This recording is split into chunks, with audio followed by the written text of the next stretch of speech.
11 p.m. in Abuja. It is 10 p.m. in Accra. Grateful that you stayed there to be part of the show. This is News at 10 on TV3. My name is Bright Nana Amfo.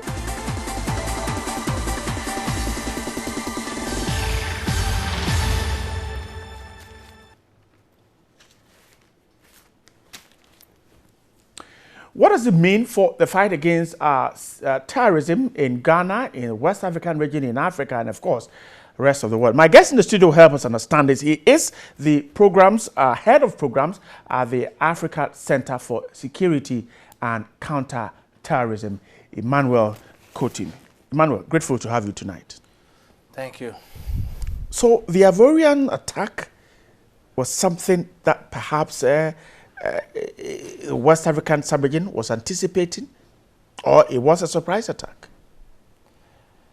Well, thank you. And before I begin, let me say good evening to your cherished listeners. And it is with a very heavy heart.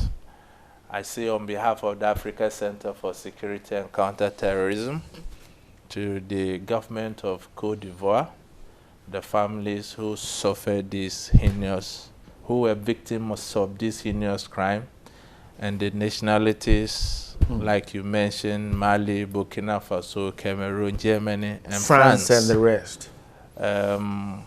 They should have our condolences. And it was written in the on the walls, to be very honest with you. So it was a surprise attack at all? It's not a surprise attack. If you look at what happened in Mali, what happened in Burkina Faso, intelligence were picked up, and it was someone even wrote an opinion piece on it. It was published in our dailies that Ivory Coast was at the verge of attack. But as usual, you know, we in Africa, we react to situations than being proactive to preventing them. So it was expected. I would want to ask you that when you say Africans are reactive, look at the mighty United States and the fact that they knew what Osama and his team could do, and yet they were hit. So when you say we are reactive, what do you mean? When I say we react to security, you see, in Africa, we make security a very serious business. And it's kind of frightening to the citizenry. We conduct security in secrecy. And that should not be the case. In modern era, we fight security by collaborations. And if you look at the developed world, it is even the indigenous who give intelligence to most of the security happenings.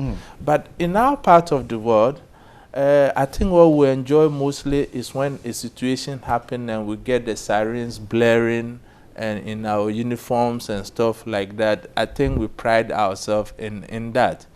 Don't let us forget this. You remember what happened in northern region, in a village called the Boissy, right, around Saliga, where some 5 suspected terrorists were arrested.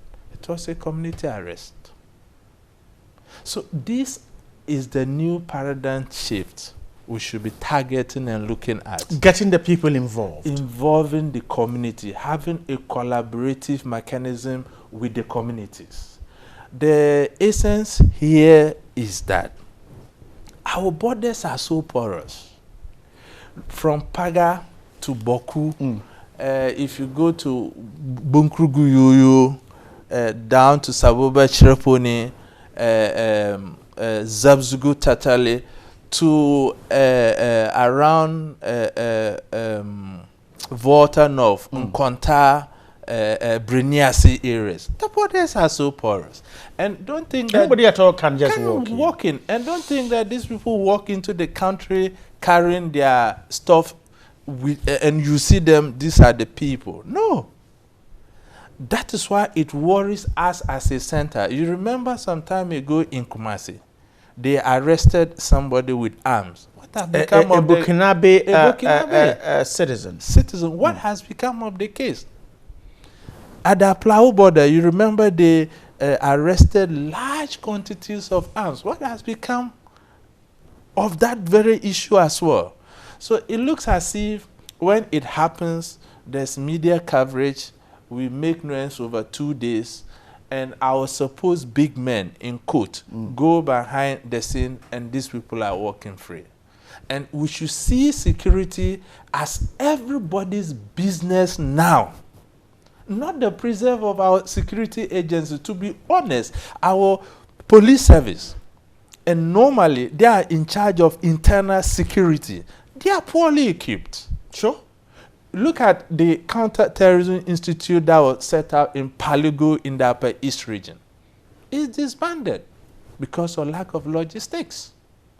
So it looks as if we sit down, business as usual, expecting the West to come and solve our problems. The police service seem to have received more support of late. I mean, if you look at what's happening to them, they have the vehicles, they are on the streets.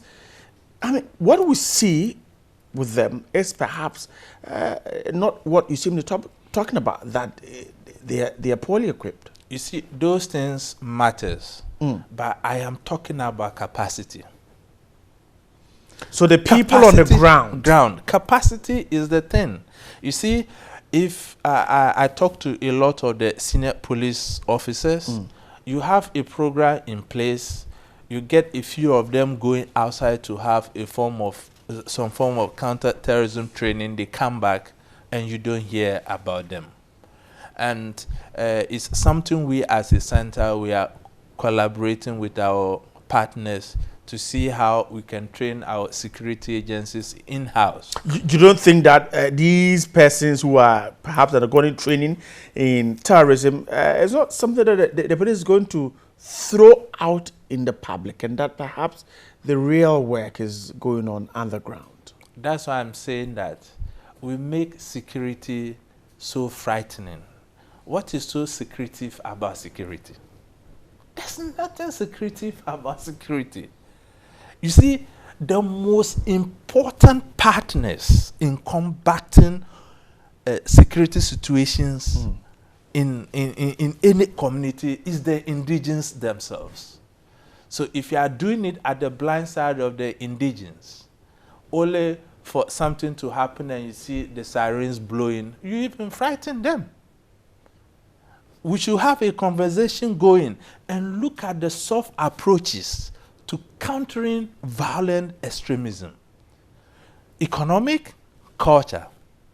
Economic, our youths don't have jobs. They are so impressionable, they are so cognitive, and very susceptible to manipulation. Culturally, if you make the youth have some sense of identity, it will be very difficult to radicalize them. Sure. So in the longer term... So is it as simple as that? In other words, the United States, in Europe, I mean, issues of unemployment, though it could be there, but not on the scale that we have. And yet, terrorism is there. So what is the basis of your argument? The basics, look, you cannot tell me, if you look at the jobs the United States adds every month, how many jobs do Ghana as a country add every month? But there's terrorism in the United States. Yes, but are you sure there are no terrorism in Ghana? Maybe we've not been hit yet. I am saying it here, and you mark my way, I'm not a prophet of doom. And it will not take a rocket scientist to say that, look, this happened in Mali, this happened in Burkina Faso, and it has happened in Ivory Coast, so close for comfort. The next attack will be Ghana. And look, when you have the most deadliest terrorist group in the world, Boko Haram, next door, it's too close for comfort. But they've been in Nigeria for so long, and yet we in Ghana haven't had any issue with them. So why do you want to say that at this time of the year? Well, maybe that could deceive us. I am telling you, with intelligence we pick, we have terrorism here at our right door. Ivory Coast perhaps might have been hit because of the affinity to France. Yeah. So perhaps that could explain why. That argument has been made over and over again. But I tell you, there's this dynamics between Al-Qaeda and ISIL over their dominant role in Africa vis-a-vis Boko Haram. And you know, Boko Haram has promised allegiance to ISIS. And the Al-Qaeda is also rejuvenating some of the otherwise dominant groups we had, like the Al-Qaeda in the Maghreb and in the Maghreb, and those who were responsible for the Mali attacks. So this tells you that it's not about France's intervention in the Muslim world and stuff like that. At all? At all. And I heard many experts today talk about religion. To be honest, if you want to bring religion at this critical time, it will rather give the impression and rather energize the youth, especially the Muslim youth, to the core of this radicalist. One spoke about the West not allowing the Muslim countries to have their own system of governance. And this one, too, the jihadis are using. Let me ask, we're getting ready to wrap up this conversation. Let me ask you, so from where you sit, you think that the only way to fight these insurgents is to get the ordinary man on the street to be part of the fight? It's not precisely what I'm saying. Tell me what you're saying. It is one of the measures. Right. And, you know, I was talking about the soft approach to countering this violent extremism that is targeted at the youth. And the other aspect is about collaborating with our communities, especially those on the borderlines, to be each other's keeper, be on the lookout when they see very funny people among them. You know, by our nature, Ghanaians, we are very hospitable, and we like to receive visitors in open arms. Right. We should try to profile and see the nature of the visitor you are, you know, receiving. Why do I say this? If you look at the northern region instance, those 5 that were arrested, they were actually brainwashed, given some small money, and they started to undertake this exercise. The other aspect, as we see, is the tourism industry per se. The hotels, especially those around the coast, they should try and have some form of collaborations with the security agencies. And it shouldn't be business as usual when you drive to the place and they open the bar and you enter. Without checking what you carry in your car, under your car and all. Exactly. And our shopping malls, our public spaces, it's high time we try to put security in place. In Kenya today, it's not like that. You can't enter a shopping mall when they will not have some kind of security to scan your car, what you're carrying and stuff like that. And I think it has come to us at this critical moment to try and implement some of these measures. That's the only way to save us. Another way, we have a program that is coming very soon targeting the youth in the various universities. And the African Center for Security and Counter-Terrorism has been awarded that contract to be the hub for the universities in the entire African region. And it is called the peer-to-peer or P2P. It's targeted at the youth at the university to come out with very pragmatic social media projects that will be appealing to their colleagues, that will resonate with their colleagues. And their prizes they stand to gain. At the regional competition, we'll get 3 universities that will be selected from from Africa, and they will go and compete with the other universities from the rest of the world. Okay. All trip and expenses paid to the US. But and that is keep them away from exactly thinking about going to that. But before we wrap up, I have this very appeal to our security agencies and to our government. Go ahead. You see, they shouldn't sit down as business as usual we sit down for our developmental needs to be catered through foreign aid and development partners. Security doesn't work that way. It has to be homegrown. We need to start doing something on our own than going solitary to go and ask for. It doesn't work that way. And they should look at ways they can partner with civil society organizations. And it looks like government has not learned after the two get more blunder.